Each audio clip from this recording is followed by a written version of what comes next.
Namaste everyone, I am Nikita. Welcomes you to Yama Yoga. Let's learn cat and cow pose for the back pain release. Bend your one leg, then the other leg, and sit in Vajrasana from Dandasana.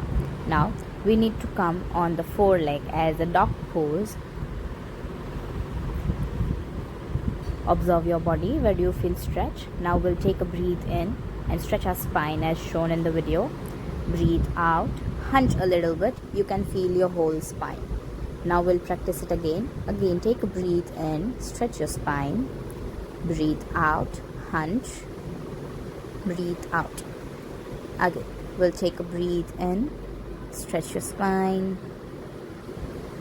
Breathe out, hunch a bit. Again, we'll take a breathe in, breathe out. Practice this every day if you are having long sitting hours job to ease your back pain.